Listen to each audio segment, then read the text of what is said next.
Assalamualaikum warahmatullahi wabarakatuh. Selamat datang semuanya. Kembali lagi di Algoritma Channel, tempat di mana kita belajar program. Di video sebelumnya kita telah belajar tentang pengenalan one to many dan many to one ya. Nah, pada video kali ini kita akan melanjutkan pembelajaran UDU tentang apa itu many to many. Oke, daripada kita bingung-bingung di sini, kita langsung aja masuk ke sesi codingnya. Di sini aku udah buka PyCharm dan di sini kita kemarin udah bikin satu modul baru yaitu algoritma pembelian ini ya. Dan kemarin kita udah sampai membuat one to many dan many to one. Nah, dan di sini nanti kita akan mencoba untuk membuat field many to many dan kita akan menampilkannya. Nah, sebenarnya many to many dan one to many itu hampir sama. Sama-sama berrelasi ke tabel lain dan bisa multi record.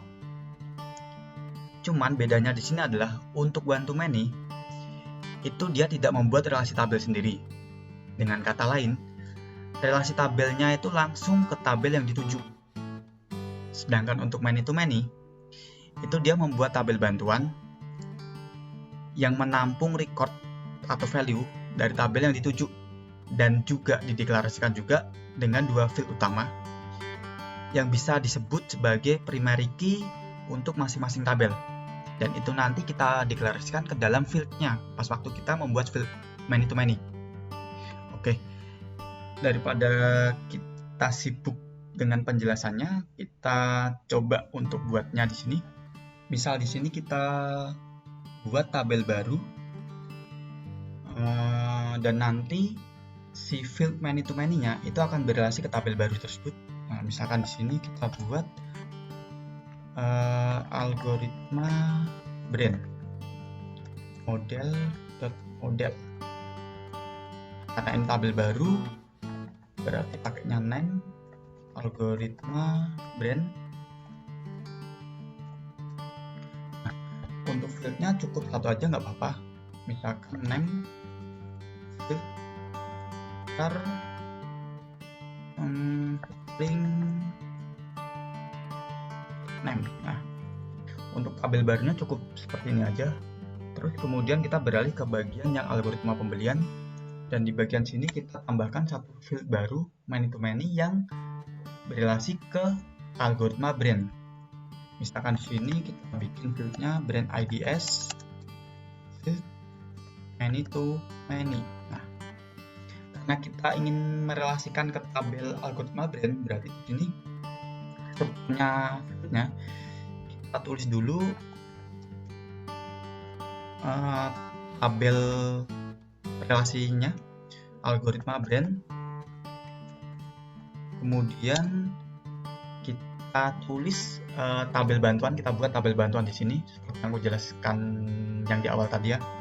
Misalkan untuk penamanya bebas, misalkan di sini aku kasih nama algoritma pembelian brand rel gini aja nggak apa-apa. Rel itu relasi ya. Kemudian kita tambahkan dua field baru, dua field baru yang kita taruh di sini, di mana fieldnya ini sebagai primary key yang menyimpan ID-nya algoritma pembelian dan algoritma brand. Misalkan di sini algoritma pembelian ID yang menyimpan di ID-nya ini nanti ya. Kemudian lagi brand ID yang menyimpan ID-nya si algoritma brand. Nah, kemudian kita kasih string di sini brand IDS, gini aja nggak apa-apa. Oke, untuk struktur fieldnya itu udah jadi many to many, yaitu ini algoritma brand itu nembak ke tabel relasinya ini. Kemudian ini adalah tabel bantuan, tabel relasinya. Kemudian ini adalah dua field pertama itu sebagai primary key-nya untuk algoritma pembelian. Kemudian field yang kedua adalah brand ID sebagai menyimpan si ID-nya algoritma brand. Kemudian ini string. Oke. Berikutnya kita beralih ke bagian si security. Nah, karena ini tabel baru ya, kita taruh access reg-nya di sini. Access algoritma brand copy aja di sini. ID sama name kita samakan nggak apa-apa. Kemudian model algoritma brand, kemudian kita kasih akses satu semua ya. Jadi bisa edit, delete, sama apa? Baca ya, baca, edit, create, sama delete. Oke. Untuk security-nya udah. Kemudian kita beralih ke bagian view-nya. Ke bagian view. Nah, di view di sini kita cukup tambahkan tree view-nya aja. Jadi nanti kita edit atau create langsung di tree view-nya itu. Jadi nggak perlu bikin form baru. Nah, misalkan di sini record. Nah, misalkan ID-nya adalah algoritma dan tree view ID, modelnya adalah view karena ini view ya. Nah, kemudian field name karena ini view berarti name-nya kita samakan aja. Kemudian model, nembak ke tabelnya algoritma brand. Kemudian name ARCH, tipenya adalah XML. Nah, kemudian karena kita ingin menampilkannya cuma doang, tree dan edit tabelnya biar nanti bisa diedit langsung di situ. Edit langsung di situ ya. Kemudian yang kita kasih tadi cuma name doang ya, kasih name. Nah, ya. Untuk view-nya itu seperti ini aja. Kemudian kita beralih ke bagian yang action dulu. Nah, kita beralih ke bagian action. Nah, gitu. Ke bagian action di sini kita bikin satu action untuk brand ID, brand action ID, model karena ini action berarti IR action window. Kemudian field name-nya name karena ini action jadi kita kasih brand aja name-nya gini. Kemudian field class model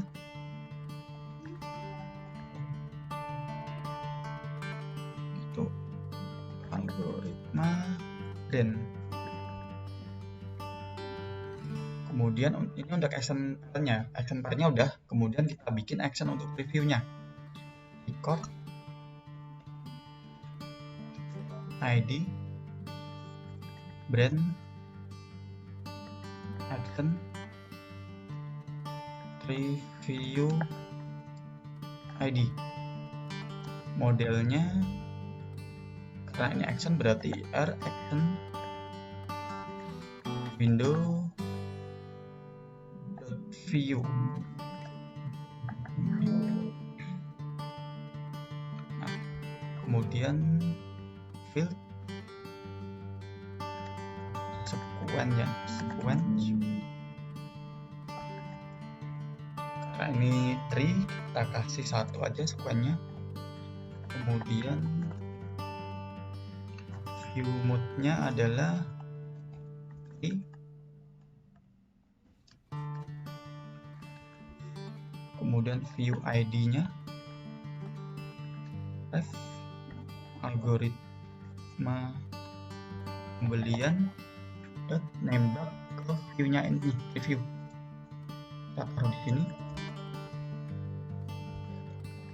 Kemudian window ID nembak ke action parent algoritma pembelian action window. Nah, nembak ke action parentnya. untuk actionnya nih udah. Kemudian kita bikin menu itemnya. Kita beralih ke menu item. Di sini kita tambahkan satu menu item baru. Menu item kita akan menempatkannya di dalam menu utama pembelian dan masih satu level dengan si menu item pembelian ini ya. Nah, di sini ID-nya misalkan field algoritma brand ID, name brand, sequence. Misalkan di sini sequence-nya 2, parent. Nah, parent-nya itu sama bakar ini ya. Nah, jadi kita copy aja di sini. Parent-nya kita samakan. Kemudian action-nya algoritma pembelian, nembak ke action-nya tadi, parent ini kita masukkan ke sini. Nah, untuk menu item udah, untuk action-nya juga udah, view-nya juga udah, security-nya udah, sama ini si PY-nya juga udah. Nah, terus habis itu karena ini udah semua, kita running si udo-nya.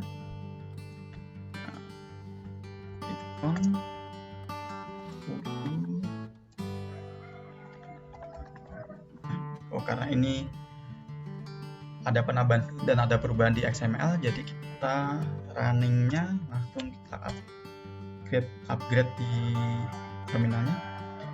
Menu, nama modul, algoritma pembelian. Oke, kita buka dulu browsernya di sini. Kita refresh dulu. Nah, di sini ada menu baru brand. Brand ini adalah tabel yang kita bikin tadi. Di mana tabel ini nanti akan dijadikan sebagai relasi dari menu to many-nya. Nah, di sini isinya cuma name doang dan masih kosong. Di sini coba kita create baru aja recordnya. Nah, di sini misalkan Honda, misalkan kayak gini ya. Terus tambah lagi Toyota, misalkan anggap aja seperti ini. Terus apa lagi? Mazda gini ya. Oke. Terus misalkan Suzuki, 4 aja ya. Nah, di sini aku udah bikin 4 record untuk brandnya. Kemudian kita beralih ke bagian yang menu pembelian di sini. Misalkan kita create baru di sini. Oh, bentar. Ini brandnya belum aku munculin. Berarti di bagian sini mana nih? View. Kita munculkan brandnya di bagian sini ya. Misalkan sini kita tambahkan tadi brand IDS ya, field many to many-nya. Kemudian widgetnya adalah many to many.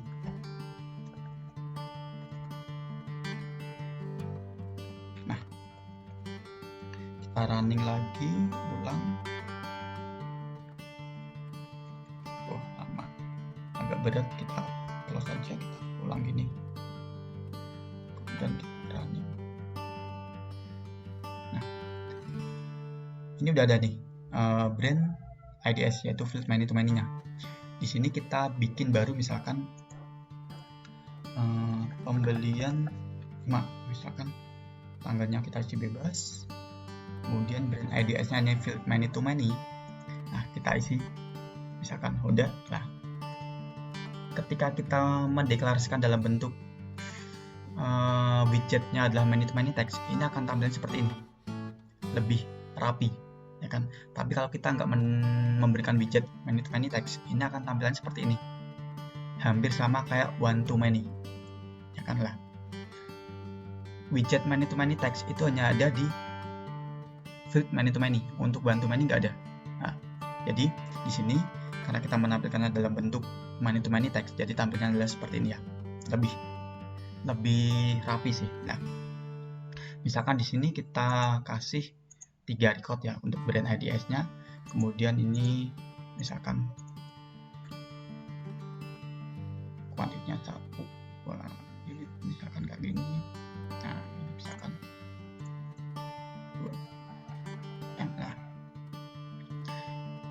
itu sama, ya kan? Sama-sama punya bisa multi record, ya kan?